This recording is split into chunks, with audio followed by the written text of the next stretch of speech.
Tayo online or ang ating digital skill.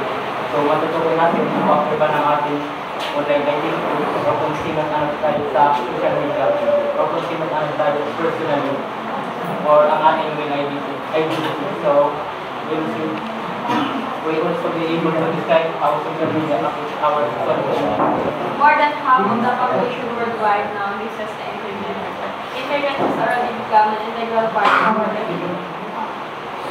So, pag sinabi natin more than half, guys, ibig sabihin nun, sobrang kalahati ng population worldwide ay gumagamit na ng internet. So, sa panahon natin ngayon, marami nang gumagamit ng internet. Even yung mga 3 years na bata, di ba guys, marunong na gumamit ng internet. Internet has already become an integral part of everyday life for most of the world's populations in the Philippines. It's among the countries with the most attractive internet users. So, pag sinabi natin integral part, guys, ibig sabihin nun, yung internet ay naging malaman na sa ating pang-araw-araw na pamumuhay. So, lalo na tayo mga Pilipino, guys, so sabi nga sa Philippines, with the most active internet user. So, bakit nga ba namin malaman ang internet sa ating pamumuhay? So, ano yung mga reason?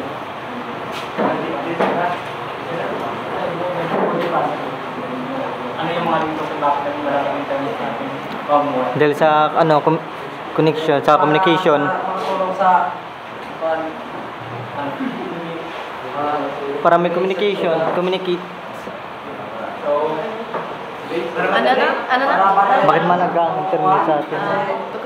kung bakit namin to communicate. malaga ang internet sa ating pamumuhay? Sabi mo, to communicate. To communicate. Taas ang kamay, wag mag-wala informasyon.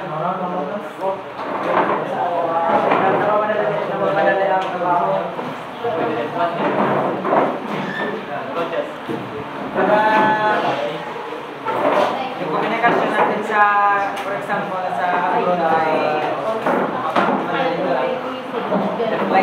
Para may connection ka sa mga malalayong lugar, para mas mapadali ang mga connection sa malalayong lugar, gano'n. So yun, para makabilis yung ating communication at mapadali. makakuha ng information sa internet. So yun po. So this is online. Online identity is actually the sum of our characteristics and our literally. So according to William James daw guys, is meron daw tayo na kayo lumabas. So meron daw tayong dalawang identity in cyberspace. Ito yung online identity and real identity. So yung ating online identity, ito yung what makes us because online, because we only say paano yung gusto natin i-share online, ay paano yung gusto natin i-share about our identity sa social media. While the identity naman guys is what makes us who we are, or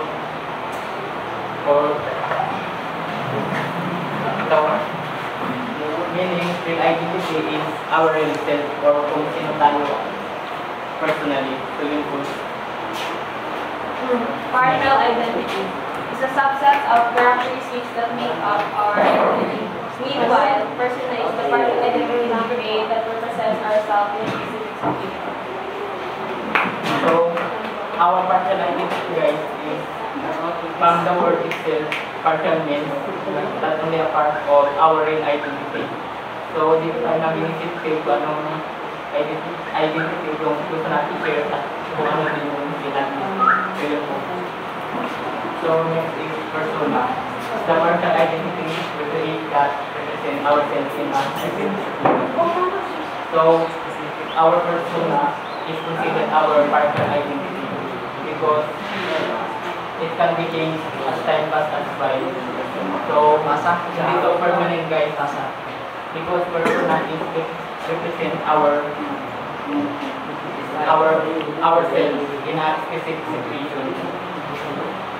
So nakadikit siya guys sa sitwasyon and it can be in other situation.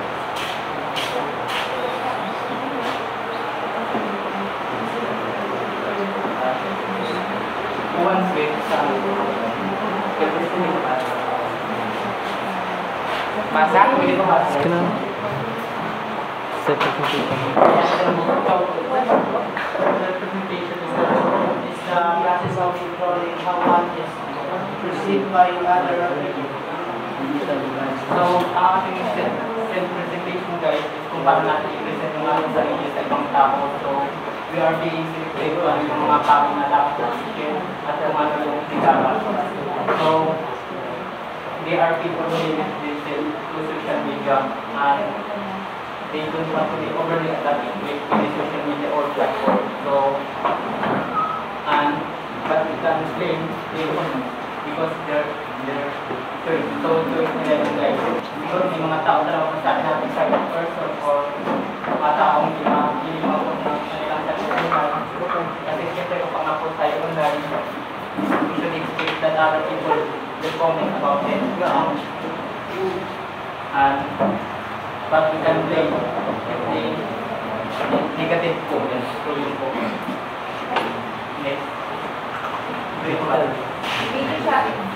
Digital devices help us share information broadly more than ever before. So yes, you can access and share information easily with the help of social media. So, madami ng mga taong gumagamit ng social media ngayon. So, most of us post information online because we believe it is the easy way of sharing information. So, siyempre alam naman natin kung gaano marami ang mga active online user ngayon. Most of us within it. We have entered an extraordinary era of self-portraiture. In older family albums, the photographer was not even represented in the album, whereas with arms and photos, they are necessarily included. So, kung dati guys, hindi natin pwede isali yung photographer sa ating picture, pero ngayon pwede na po. Because in portraiture, or mas kilala sa tawag na selfie, o ano na.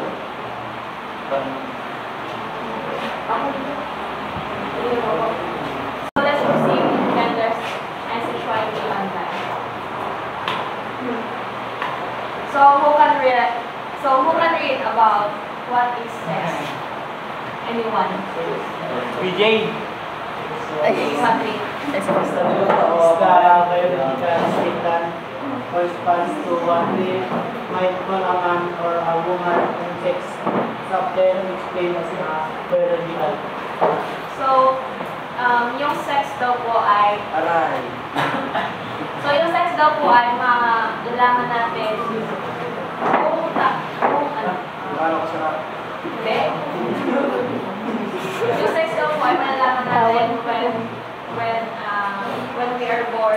Kung makilalaman natin kung ano tayo, kung ano tayo lalaki or babae, doon natin malalaman agad kung anong kakalian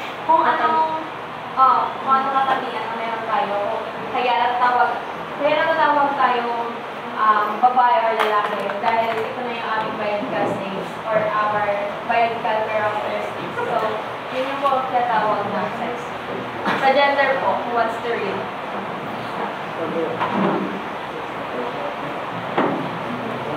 Sige, ang